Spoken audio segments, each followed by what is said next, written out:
Do you miss the days of classic survival horror games? If so, Crow Country on the Switch, it might just be the throwback you've been waiting for. You know, with its nostalgic old school visuals and a few modern sensibilities, this indie horror gem's been making waves in 2024, and now it's finally on the Switch. So let's dive in and find out if it lives up to the hype and how the port holds up. Subscribe if you enjoy the video. The year is 1990 and you step into the shoes of Mara Forrest, a special agent sent to investigate Crow Country, an abandoned theme park near Atlanta, Georgia. Now the park, it was actually shut down 2 years ago after its mysterious founder, Edward Crow, he vanished without a trace, and that's exactly what you'll be investigating here. That said, upon arrival, it's immediately clear something is very wrong. There are signs of struggle, danger, and even blood. Now it's time to dive into this eerie place and really just uncover what's actually occurring. Gonna leave my story breakdown there, however, because I don't want to spoil anything, but I will say the narrative in Crow Country is surprisingly impressive.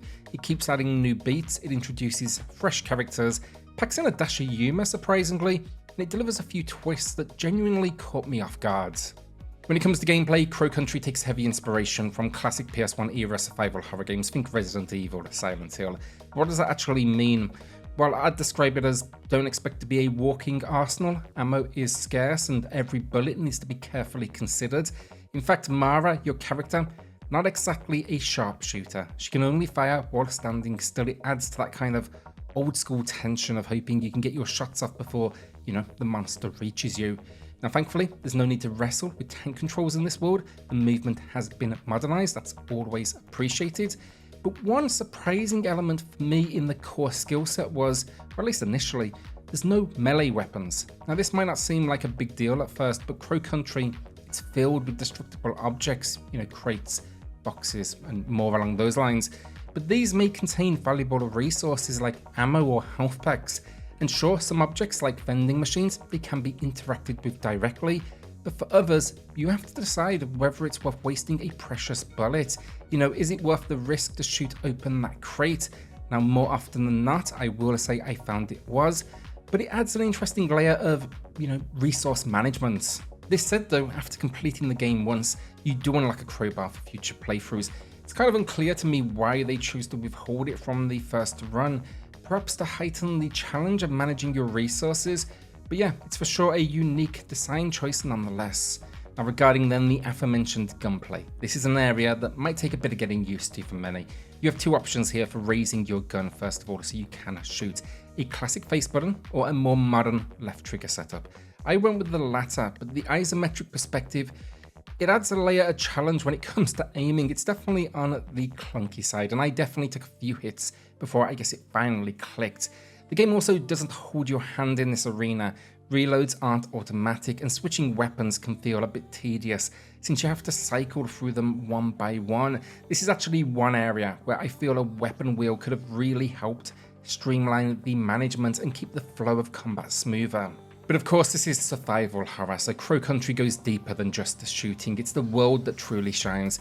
Imagine a theme park designed by, let's say, John Carpenter, packed with secrets, puzzles, and monsters. The variety within the park keeps things fresh, with settings ranging from staff-only areas to underwater-themed zones, dungeons, or even parts of the park still under construction. The creativity is impressive, and it leads to a well-curated selection of puzzles that go beyond the simple collect the keycard formula, though, of course, that element is still present here. But what really elevates the experience for me is the unpredictability of the park. You're constantly kept on edge, never quite sure if the next door will lead to safety or straight into a trap. So for example, you might see a door surrounded by spikes in a medieval dungeon. It looks dangerous, but is it simply part of the scenery, or is there something more sinister waiting behind it? The uncertainty makes every step forward feel like a gamble, and that's because of this really, creative environments. Speaking of traps, this brings me to the enemies, and while I liked most of them for their variety and creepy designs of course, there are a couple of cheap ones that wore a little thin for me. Some of the tiny enemies are hard to spot, and then there are poison traps that constantly get you. These felt more like nuisances than genuine challenges, and they ate into my health packs and my antidotes in ways that felt, a bit frustrating. Also at this point you might be wondering, why am I being so vague about certain, say, specifics? Trust me, that's by design. I want the review to be that way because I think the less you know with this game, the better your experience will be.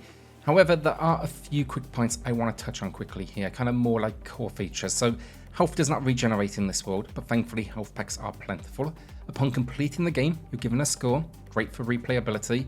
Saves are also not automatic. You will need to find fires to save your progress, but in these save areas, do not expect them to regenerate your health. That is all manual. Then there are plenty of secrets too, from weapon upgrades to character specific items like shoes that allow you to sprint faster. Finally, for those worried about difficulty, Crow Country offers two modes: the standard survival mode, which delivers the full horror experience, and exploration mode, where all enemies are removed, allowing you to simply enjoy the story and puzzles. That said though, the core experience itself is not as difficult as its influences, nor is the game particularly scary, honestly. It's definitely leaning more into that kind of creepy vibe, but it didn't once make me jump, and I don't think it's that type of experience. Alright, now let's talk performance, and the good news is the game runs smoothly on the Switch with no noticeable frame rate dips during gameplay. However, there is one compromise, that is load times. Moving from one location to another can sometimes result in a wait, and in some of the larger areas, loading can take up to 45 seconds. This does break immersion a bit, especially as you'll be backtracking frequently. That said though, once I knew where to expect those kind of longer load times, it didn't bother me much, but it's definitely something to be aware of. Visually, I personally think Crow Country is stunning, though I'll admit nostalgia here plays a role in that.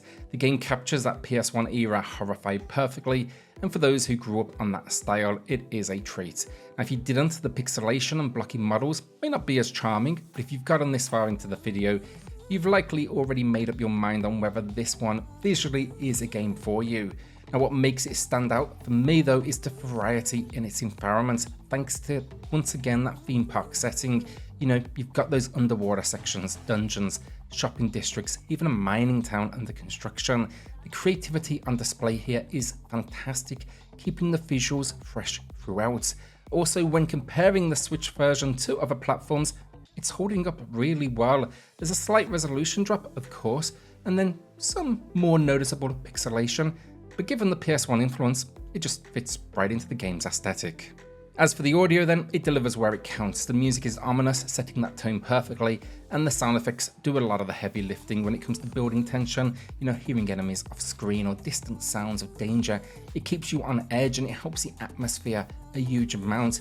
The audio even serves as a cue at times to notify you when you're in trouble, making it an essential part of the experience. So overall, A Crow Country is a PS1 inspired survival horror experience that gets a lot right. The presentation is fantastic, the location is unique with a huge amount of variety, and the story strikes a great balance between nods to classic horror and creating its own identity.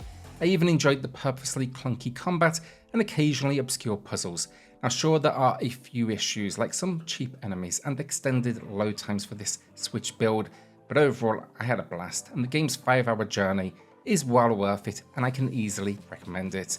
In fact, I'm already eager now to dive back in and uncover the secrets I missed on that first run.